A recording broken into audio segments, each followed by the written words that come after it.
قانعی شاعیر دەڵێ هەوای شنای بای نەسیمە دیارە، معلومە وادەی گوڵ و گوڵزارە.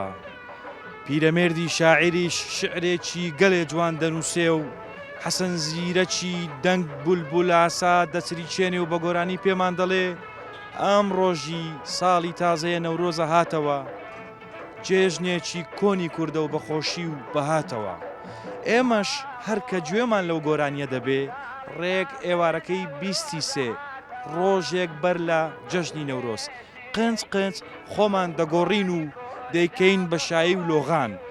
هەر بە شادیەوە دەڵێن جەژنە، جەژنی نەورۆزە، جەژنی کوردان.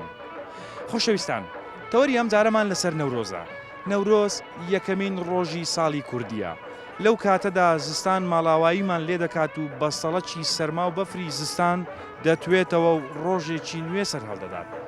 لە بنەڕەتدا نەورۆز پێک هاتووە لە دوو بڕگە. نەورۆز واتە ڕۆژێکی نوێ. ئێمەش لەو ڕۆژە نوێیەدا دەست دەکەین بە خۆشی و شادی و کەیف و سەفا.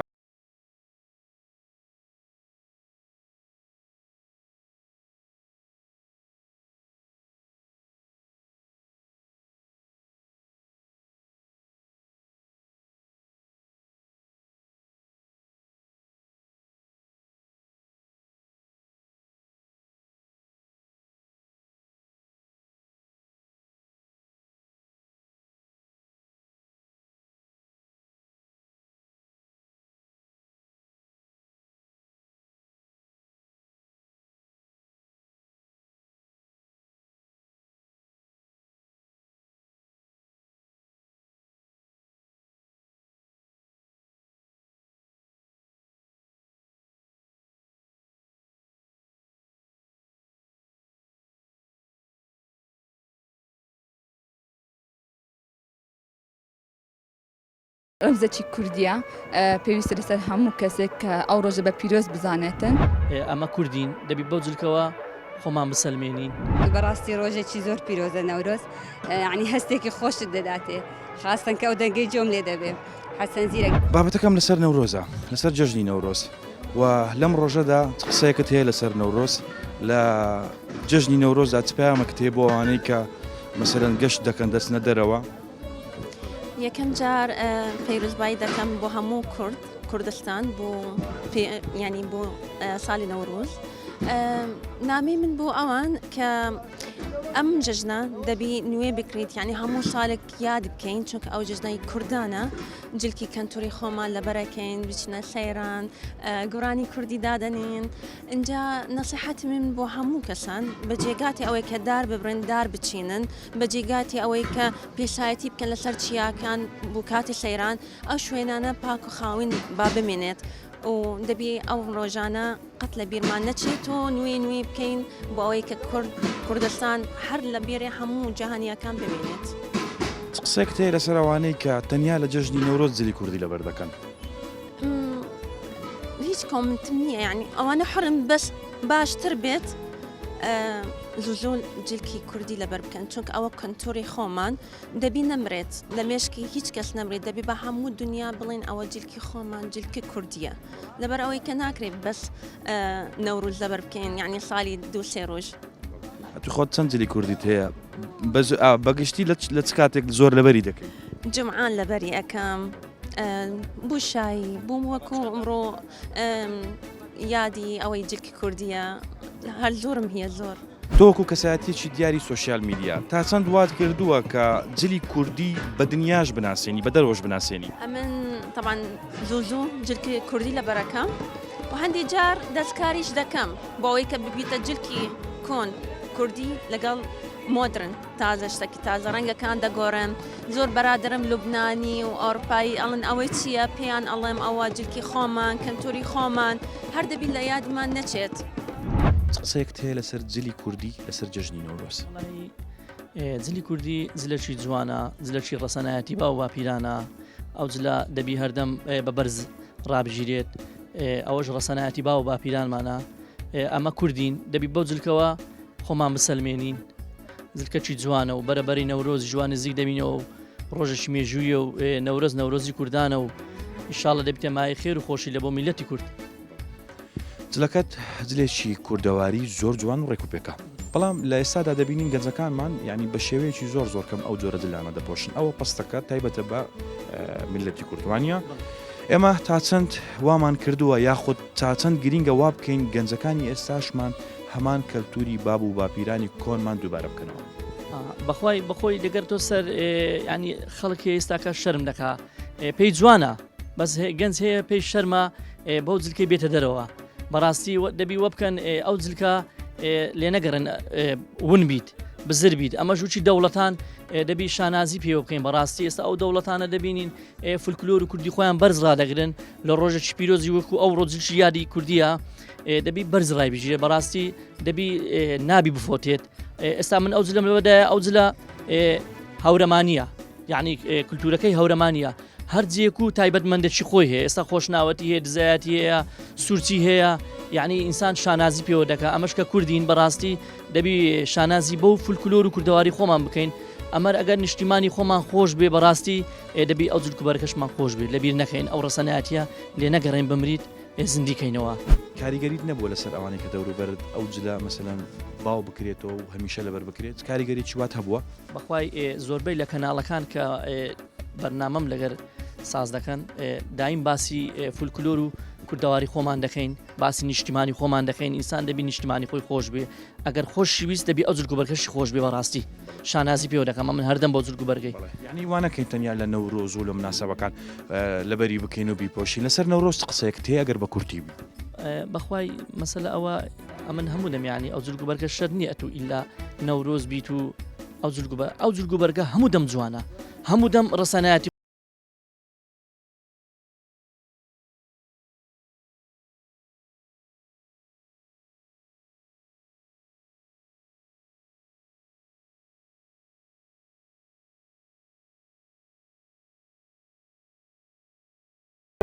ڕۆژی جلی کوردیە و چەند ڕۆژێکی تریش دەکەوینە ناو نەورۆز چ قسەیەکت هەیە لەسەر نەورۆز بەگشتی و لەسەر جلی کوردی وڵا بەڕاستی ینی ئەوە ڕۆژێکی کوردانە پێویستە ئێستا ئەو ڕۆدەی سێ ڕۆژی کوردانە پێویستە ینی هەموو تاکێکی کورد جچی کوردی لەبەرکات و ڕۆژی نەورۆزانیش بە هیوای جەژنێکی خۆش لە هەمولایەک ینی جەژنی نەورۆز ئەو جلەیە کە ئێستا لەبەرت کردووە تەنیا لە نەورۆز و لەو مناسەبانەی کە کوردینە لەبەری دەکەین ناوەڵا زۆر جار حەزەکەم بیپۆشم ئەدی سەبارەت بەوەی کە بۆ نمونە نەورۆز ڕەنگە ماوەیەکی کەمی ماوێ بەڵام خەڵک لە نەورۆزدا دەچێتە گەشت و سەیران لە زیاتیەوەی کە شوێنەکە بە پاچی ڕابگرێت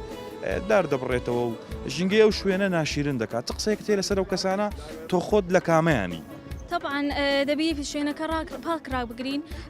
علاگەیەکی لەگە خۆمان بین علاگەی زبڵ ینی شوێنەکە بە پاکی ڕابگرین و زبڵ خاشەکانەکانی هەموو تێ بکەین ینی نابی شوێنەکە بە پیسی ڕابگرین بۆ ئەنەکەین کە بیکەینە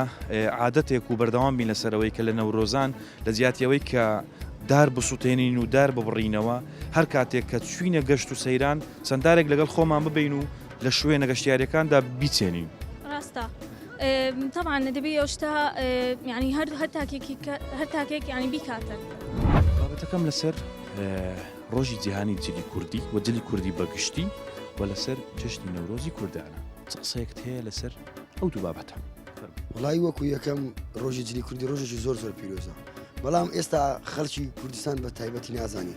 وەکو نمونە تو ڕۆژی نەورۆز بە تایبەت دەزانی ڕۆژی ئەوەی کە کوردی و ڕۆژی نەورۆز ئەو ڕۆژەکە کاوای ئاسنگەر و ئاچی کوش دە ڕۆژی جلی کوردیش بە ڕۆژەدانی لە بەرەوەی جلی کوردی جلەکە نەتەوەکەت پێوە دیارەکە چنەتەوە چی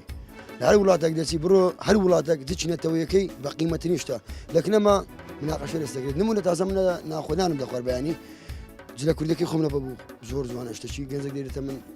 ئەولو لە بەرکلی وت مڕام ڕۆبن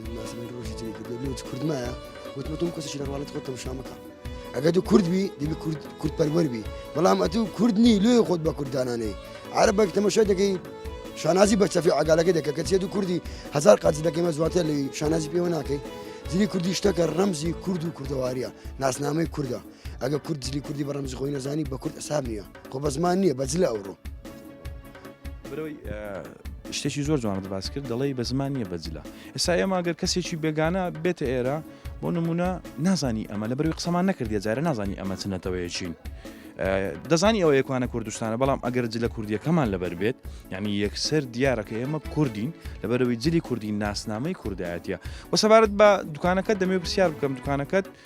کەلوپەلی کوردەواری و کلاش و پەستەک و ئەو دۆڕشتانەی لێە خەڵک بە زۆری لە چ کاتێک تەنها لە نەورۆزان دێتن ئەو کەلوپەلانە وەکو پێداویستی دەکڕێت و لەبەری دەکات بەخوای سێ بەشی نەورۆزان دێ بەشێکی لە جێژنەکانی بەشەکەی کەش لە وەختی هاوینان دێ بەڵام کلاش عادەتی ئێستا نەفەر هەیە کە برادری خۆمانە بە بیست و ینی هەر چوار فەسڵ لەبەریتی کلاشە وەکو وێنە دروستکردن وێنە دروست دەکەنەمە شتی کوردەواریمان ئێستا پارچەی بەڕی کوردیمان هەیە زۆر قەدیمە هەولێر خەڵکی هەولێر کوردستان زۆر بەکەمی دەکرن بەڵام ئەوروپیەکان دەیکردن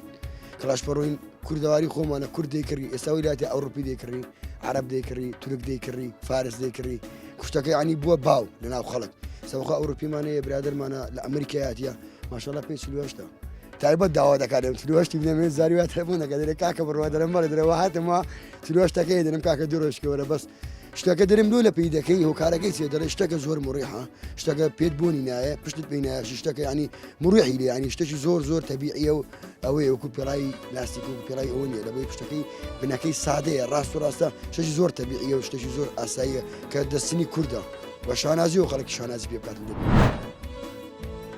ئاڵی دەڵێ تەشریفی نێوبەهارە کە عالەم دەکانوێ دڵ میسلی خونچەیە بۆیە دەپشکوێ بەگشتی لەسەر نەورۆز قسەیەکت هەیە و دواتر لەسەر جلی کوردی بەخێر بێن سەرەتا بەڕاستی ڕۆژێکی زۆر پیرۆزە نەورۆز ینی هەستێکی خۆشت دەداتێ خاستن کە ئەو دەنگەی جۆم لێ دەبێ حەسەن زیرەگە لە خۆمەوە گریانم دێ نازانم چکە هەستێکی زۆر زۆر کوردایەتی خۆشە من هەر حەز دەکەم منداڵەکانشم لەسەرەوە عادەت و تەقالیدە فێرکەم کە نەورۆز بزانن چییە و دلی کوردی بزانن چییە خۆت لە هەولێر دەژی؟ ناوەڵا من لە تورکیا دەژیم چەند ساڵە بەڵام ئێستا بەوەی بۆ نەیە هاتێتمە حەز دەکەم منداڵەکانم فێرە کەلتور و عادەتی خۆم بکەم هاتێتمە ئێرە شتەکانیان پێدەناسم هەتا ئەوان زۆر منداڵ بوون کە ڕۆشتین علام و شتەکەش نازانن بەس خۆم هاتمە عنی فێریان کەم سەبارەت بە تایبەت بە نەورۆز گەڕایەوە تاوەکو منداڵەکانت لەو مناسبەیە و لەو کەلتورە بێبەش نەبن بەڵێ هەموو ساڵ ئەو کاتە دەگەڕێمەوە حەز دەکەم یعنی هەستەکە بزانن چکە بەڕاستی مانگی سێ بۆ ئێمە زۆر زۆر تایبەتە یعنی هەستی کوردایەتی زۆر زۆر هەستێکی خۆشە کە لەو ساڵەکە هەر ساڵێک ئەگە نەمتوانی ببێمەوە لەوێ دانیشتمە گریامە کە دایک و عایلە و کە سوکارم دەبینم لە سەفرەنە هەمویان هەستێکی زۆر زۆر خۆشە بەڕاستی لە وڵاتەی کە تێیدایی هیچ جارجلکی کوردی لەبەر دەکەی؟ نا لەوێ لەبەری ناکەم بە زۆر ئاسایش ئەگە لەبەریکەم بەس هەر لە ناو کە سوکارم لەگەڵ خوشکەکانم حەزم لێ لەبەریکەم بەس حەزەکەی لە کوردستان جلی کوردی لەبەر بکەی و لێرەش نەورۆز بکەی بزەبێت چونکە لەوێ کە باز دەکەم یعنی جیرانەکانم هەموو تورکن باز دەکەم زۆر زۆریش ڕێزم دەگرن چکە لەوێش کورد زۆر زۆرە بەس لێرانە لەگەر کە سوکار سەیرانە هەستێکی خۆش یعنی هەر وڵاتە و کەلتوری خۆی لە نەورۆزدا ساڵەیە چەند جار بۆ نمونە لەو کاتێک کە نەورۆزە چەند جار دەستنە دەرەوە گەشت دەکەن وەڵی بێ حیساب هەر مەجارێک هەبێ بەیانێکی ڕاست خۆمان حاضر کردێ بە تایبەت جومعان یعنی مستەحیلە لە ماڵدا بنشین هەموو کاتێک حاضرین بۆ سەفرە لە نەورۆز بۆ نمونە دەستنە دەرەوە دەستنە شوێنێکی گەشتیاری تا چەند هەوڵتان داوە ژینگەیە و شوێنە بپارێزن بۆ نمونە لە ڕووی پیسیەوە یاخود لە ڕووی سەوزاییەوە وەڵی ئێمە زۆر زۆر لەگەڵ پاکخواین حتا برێن لە هەموو جێیەک نەک بەس لە سەیرانەوە لە جادەژ یان پێم ناخۆشە کە یەک پارچەشتی بچووک فڕێ بدرێت لەگەڵ ئەوەش دانیم لەوێ بەجێ بێلن چکە لەوانەیە بایەک بێ هەمووی علاگەکان کاتەوە و پیسی کاتەوە لەگەڵ خۆت بهێنە لەڕێ حاویەک هەبوو دوو لە ڕوت فڕی دەدەیە ناوی لەگەڵ ئەوە دانیم لەوێ بەجێ بێلن لەسەر نەورۆز و جلی کوردی دەمەوێت قسە بکەی بۆم خەڵک چۆن خۆی ئامادە کردووە بەراورد بە پێشووتر لە ئێستادا خەڵک تا چەند ڕغبەتی لەسەر بەڕاداندانی یاخود ئامادەکردنی جلی کوردیە جلی کوردی تایبەتمەندی خۆی هەیە لە ناو کۆمەلگای کوردی بەڵام نەورۆزان خەڵک زیاتر ڕوو لە جلی کوردی دەکاتن و زیاتر احتیمام پێدەدا چکە بۆنەیەکی نەتەوەیە بەڵام مەفروزە لە بۆنەکانی تریش جلی کوردی بەکاربێ و جێژنەکان و ڕۆژانی ئاسایش دام و دەستگا فەرمیەکان جلی کوردی بەکاربێ ئێستادا سیر دەکەین بۆ نمونە لە مناسبەکان خەڵکەکی زۆر جلی کوردی لەبەر دەکات بەڵام لە کاتەکانی دیکە ڕەنگە بە شێوەی گشتی بەدەگمەن ینی مەسەلەن زۆر بەکەمی لەبەری بکە ئێوە مەسەلەن ئەو کەسانی کە دێنە لاتان بە زۆری لە چ چینێکن یاخود لە چ تەمەنێکن والله ئەمە مشتریمان هەیە مەسەلەن هەمیشە جلی کوردی لەبەر دەکات ئەوە لەکنەوان بڕایتەوە کە جلی کوردی لەبەر دەکەم بەڵام بەنسبەت گەنجەکان زیاتر بۆنەکانە یان کاتی مناسبە و شتیوا دێن جلی کوردی دەکەم بەتایبەت ئێستا بۆ ژمارەکردن 1970 جلی کوردیە بۆ مارەکردن گەنجەکان قورآن ئێستا ئەوە تقریبا 3-4 ساڵە یعنی ئەوە بوویتە مۆدی لە مارەکردن جلی کوردی لەبەر دەکرێت لە گواستۆش کابراقات لەبەر ئەو شێوازانەی کە ئەوانەی کە تەڵەبی دەکەن چ جۆرە شێوازێکە بەگشتی لە ڕووی دوورینەوە قورآن ئەنواع ستایل هەیە ستایلەکان ئەمە ڕسمیشمان لێدا مەسەڵەن تەمەشا دەکە عەزیەکەمە ستایلی بیتن چۆغەڵبی مڕاتخانی بی سنەیی بی پێی دەڵێن قەمیسی بی کراسی ئەجار کەسەوە ڕغبەتی خۆیتی کەسەکە ینی ئەو شێوازە دوورینەی کە جەنابتان دەی دوورن ینی کوردی ینی گۆڕانکاری تێدا نەکرا بۆ نمونە دەبینین لە هەندێ جۆرە ستایل هەیە مەسەلەن کوردیەکەی زۆر تەواو پێوە دیار نییە شەرواری لەبەر ینی وەکو پانتۆڵە ینی شتێکی وای لێ هاتووە چۆنە ئەوە ئەوە ئێستا زیاتر ئەوە بابە گەنجێ مەسەن حەزی لێ زۆر تەسک بی ئەوەش برێم جوان نییە جوان نییە برێ مۆدیلیت کەش هەیە دەیوێشتەچی دیاری بیتن تاوا دیار مەسەن ئەو زیاتر هونەرمەند و لەوانە بەکەلێک دێتم بەڕاستی دەبوو جارەچی لەبە دەکرێت زەتو توێشتەچی احتیادی لە بەکەی شتەکان نۆرماڵە احتیادیە جلی کوردی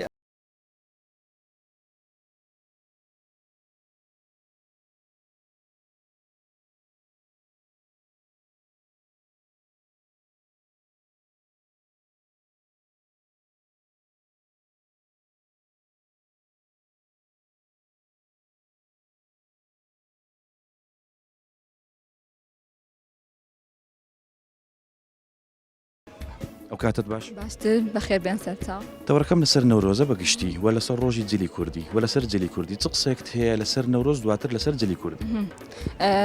نەورۆز ڕەمزێکی کوردیە پێویستە لەسەر هەموو کەسێک کە ئەو ڕۆژە بە پیرۆز بزانێتن هەروەها لە ناو کوردی زۆر باو خۆ دەزانە بەرەبەر نەورۆزە و ئیتر دڵمان خۆشە و بەهارە و بوونە و ئاهەنگەکان زۆرتر دەبێتەوە لە نەورۆزیش بە تایبەتی دەرچوون و سەیران و سەفرە و گەڕان ئۆشتانەیە ئیتر هیوای شانازی بە خۆم دەکەم کە کوردم و ئەو ڕۆژەم هەیە لەسەر جلی کوردی چ قسێکت هەیە جلی کوردی زۆر جوانە وەلو ئەمە جلی کوردیم دەبێت دانی ئەوڕۆکە بەس دەبا لە بەرکەم ڕۆژی جلی کوردیە و ئیشەڵە لە نەورۆز و لە بۆنەکانی دەبە دەکەم و هەشمە جلی کوردیم هەیە بەس جلی کوردی ڕەمزی کوردیە یعنی پێویستە لە هەموو دنیا جلی کوردی بە هەموو دیزیهان بناسرێتن پیرۆزە من دەربارەی جلی کوردی لەگەڵ ئەوەدام کە ماوە لە بەری بکرێتن با لە بیر ناچێتەوە یان هەلکەرتوری قەدیمەکان بکرێتن نەکو ئێستا مۆدیلی نوێ هاتیە و شێوازی زۆر ئەنتیکەتە دەکەن یان بەس ئەو وەکو ها زمانی قدیمدا پیرەمان با پیرەمان و حتا بە زەمانە بە شتان لە بەدەکە ئەوانە زۆر جوانە و دەربارەی سەفرەش پێویستە هەموو نەفرێک دارێک بشین بکاتن سەم لەگەڵ خۆم ئەو بدام زۆر حەزم نەمامگە ئۆشتانە شین بکرێتن سەوزایی زۆر باشە هەم بۆ نەفسیەت و بۆ تەندروستی بەشەرەکە هەم بۆ وڵاتەکەمان جینگە پاک دەکاتن باسی وەت کرد گوتت وام پێ باشە کە لە مەسەلەن زۆر لەبەر بکرێ و جلا ئێستا هەندێک خەڵک هەنا بۆ نمونە تەنیا لە نەورۆز جلی کوردیان بەبیر دێتەوە بەس ئێستا زۆر کەم بووە ئێستا من مامۆستای کولیەمە بەس تەڵەبەکانم زوو دەبینم لەبەر دەکەن جلی کوردی ئێستا دوو ڕۆژ پێش ئەوەی کە ئەمڕۆکە ڕۆژی جلی کوردیە جلی کوردیانە بەرکوبە هەم کوڕ هەم کچیش شێوازێکی جوانە شتێکی دیکە شێ بۆ نمونە ئەو گۆرانی حەسەن زیرێکی کە ئێستا پێەیە یعنی خەڵک باز دەکات دەڵێ هەتا حەسەن زیرەک نەرێ ئەم ڕۆژی ساڵی تاز ئەو گۆرانیە تایبەتە بە نەورۆز یان کە جل لە حەسەن زیرێک دەبێت دەکان نەورۆز تەوەرەکەمان لەسەر جلی کوردی و جژنی نەورۆزە لەسەر ئەو دوو بابەتە چ قسەیەکت هەیە وڵی سەرەتا بە خێراتتان دەکەم ئەوڕۆ کە دەبینین ڕۆژی جلی کوردیە بۆ نمونە لە بازار شاری هەولێرە وا دەبینی کۆمەڵە گەنجێک کۆمەڵە ئافرەتێک ئەو جلە کوردیان لەبەرە ئەگەر هیچ نەبێ کەسێکی بیانی دەیبینی ئەگەر هیچ نەبێ کەسێکی خێر نەتەوەی کورد دەیبینیتر یعنی هەست دەکا کاتۆ شارێک خاوەن کەلتوری خۆیتیان جلو بەرگەشی تایبەتی خۆیتیان ڕەنگە ئێستا لەو بازاڕە چەند کەسێک ببینین جلی کوردیان لەبەرە بەڵام شێوەکی زۆر نییە ینی بە شێوەکی گشتی نییە ئێمە چی بکەین تاوەکو جلی کوردی بکەین بە کەلتورێکی هەمیشەیی ینی هەمیشە جلی کوردی لەبەر بکەین نەوەکو بە تەنیا لە بۆنە و مناسەباکە طبعا وایە ڕاستە مەسەلەن ینی ئەگە هەریز نەبێتن ساڵی یەک جار یاد دەکرێتەوە کەسانەکە هەتاکو ئێستا کە جلی کوردیان نییە یعنی کوردن لەو شارە دادەنیشن لەو کوردستان دادەنیشن ئەمە ناڵێن بە هەموو ڕۆژ هەریز نەبێ مانجێ جارێک یعنی ساڵانە دووجار ئێستام شخصی خۆم لەوانەیە ئەفتانە لەبەر بکەم ڕۆژی بۆ نمونە جومعانە ڕۆژی بۆنەکانە سەردانیکردنە یعنی خاصم بە تایبەتی لە وەرزی بەهار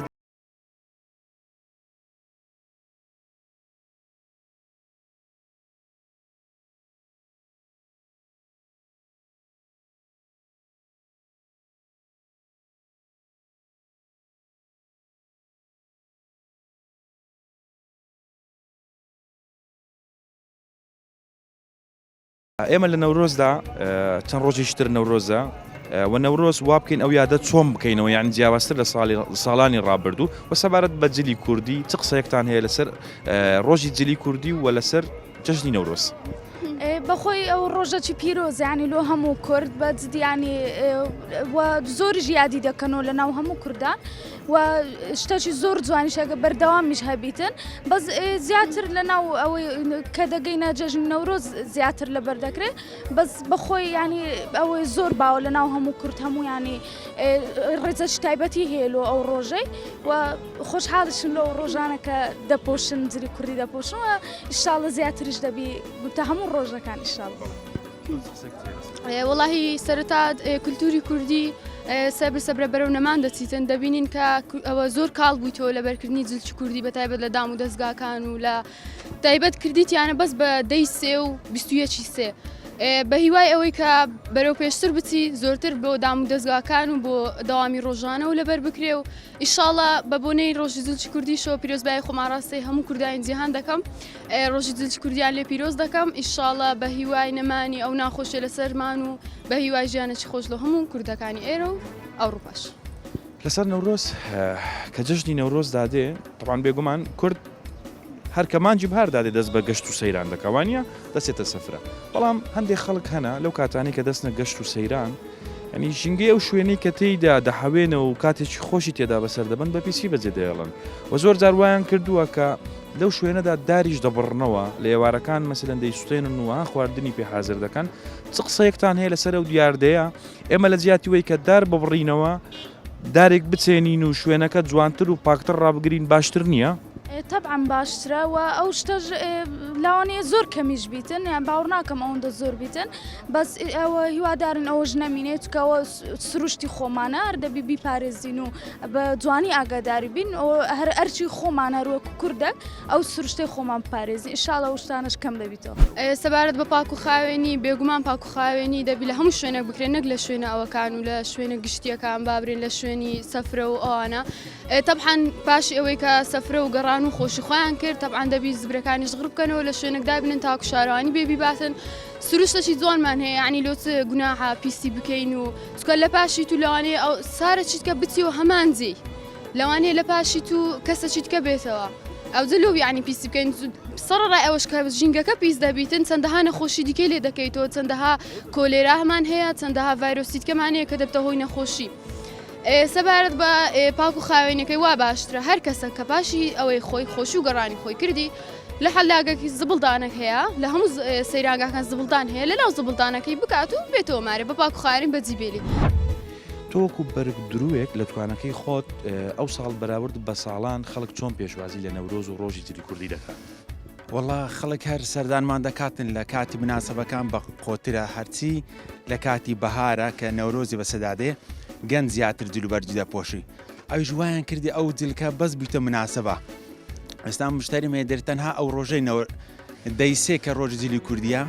لەبەری دەکەم لەگە ڕۆژی نەورۆزی باقی هیچ کە لەبەر ناکەم دەرێ بابم لەمارە لەبەر دەکەم من پێم جوان نییە یعنی بابەکەش دەبی ئەو منداڵی واتێ بگەینە کە ئەو جلە ئینەتەوەکە بچی هەر شارێک بناسرێک کە ئەتوچی چنەتەوەکی زمانە چییە بەس مەفروض ئەمە بخۆماوە بکەین حەزمان لێ هەموو دەمەک جلی کوردی بپۆشرێ بەس لە کاتی مناسبەکەی نەبیتن جلوبەرجی کوردی لە ئەو فەسڵی ئێستا زۆر خۆشەتا مانجی پێنج ڕاستە لە پاشان لۆ کاتی هاوینی بڕ گەرم دەبیتن بەرام هەر پۆشینیشی لەبیر نەکرێ باشە. وەکو شێواز و ستایل هەمان شێوازی جارانە یاخود ئێستا گۆڕانکارێکی زۆری پێداتێ بۆ نمونە خەڵکێ پانتۆڕی شەرواری لەبەرە دڵی پانتۆڕە ینی ئەو جۆرە ستایلانە چیە ئێوە وەکو خەیات ینی تا چەند کاریگەریتان لەسەرەوە هەبووە کەلتورە کۆنەکە وەکو خۆی بمێنێتەوە نەشێوێندرێت بەخۆی قاتی کوردی لە ئەسلی خۆی مڕاتخانێ بۆ لەگە ڕانگسۆغەڵ دابعاان ئەوە جوانترین ستایلە بە نەتەوەی قەدیمی حی دەناسرێن بۆ جلوبەرگەی شەروارەکان تۆزەک بەرین بوون بەخۆی ئەو شەروارە بەرینانە جوانترە سیمای شەروار پیشان دەدا بەڵام هەندێک ئێستا تێچاندایە سیمای شەرواری لاکەتە بەرام تا خەڵکەکی باش ئەستا ئەو دوو سارێگەڕایەوە شەروار هەستێک بەرینی هەیە بەنامۆکی قەدیمیش نییە ستایلەکە وەکو قەدیم نییە بەڵام هەر کوردیە ینی بۆ نمونە هیچ ستایلێک هەیە لە جلکی کوردی بۆ نمونە ستایلی کوردی زۆر پێوە دیار نەبی گۆڕانکارێکی زۆری بەسەرداهات بێت ئێستا لۆ نمونە هەندێک تەڵب دەکەن ئێلەگەچی بدورن لە بن قاتەکەی لەسەر قەمیسەکەی لەبەرکەن بەرام دەکەوتە بن قاتەکەی ئەمن بخۆم پێم جوانێت چکۆ لە چاکەت دەرهاتیە پەیوەندی بە کوردی وەنیە بە چەند کەسێک هەیە عەزی لێ لەبەریکە تۆزێک جیاوازبی لەسەر نەورۆز قسەیەکت هەیە چەند ڕۆژێکی تر نەورۆزە بۆ نمونە خەڵک دیێ جرکەی کوردی لەبەر دەکا و دەستە سەفرەی خۆش دەکات لە بخۆی بەڵام دووشت دەکا کە یەک زیان بە سروشتی ئەو ژینگەیە کە لی دادانیشتۆی سرحات دەکات دەگەیەنێ بۆ نمونە لە جیاتی ئەوەی کە بچێت دارێک بچێنێت دارێک دەسوێنێت لە جیاتی ئەوەی کە سەوزاییەکە بپارێزێت پیسایی بەجی تێ ئێستا لۆ نمونە لە قوتابخانەکان ئەگەر لە ئەو کە مامۆستا ئێستا تاڵەبە لە سەفیەکی بتدا تا شەش قسەی مامۆستای پێگرنگترە لە داکوبابی لە زۆر حاڵەتی ئەوە زۆر پێ لەوێ کە باسی سروش دەک ئێستا باش بووە خەڵک ژینگەی خۆی خۆش دەی بەرام ئەو ژینگەیە خزمەت دەکە کە خزمەتی بکەیت ئەگەر دارێکی بڕوێنی باشتر لەوەی بیشتێنی بشتێنی زبڵەکەی فڕەمەدە لەوێندەر بێخەنا علاگەکی بینەوە چکە لە دوو و یەکەشکە دەچێتن ئەوە ئەتو لەسە ئەو ژینگەی دەژی چەند ژینگە خامی بێ لۆ ئینسانەکەی باشە هەژار دەڵێ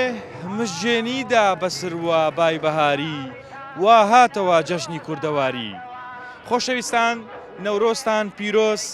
لە ڕۆژی نەورۆزدا لە جیاتیەوەی کە دار ببڕنەوە چەند دارێک بچێنن و ئاگاداری ژینگەی کوردستان بن وڵاتەکەمان بە پاک و خاوێنی ڕابگرن ئەمنە زوەر ئیبراهیمم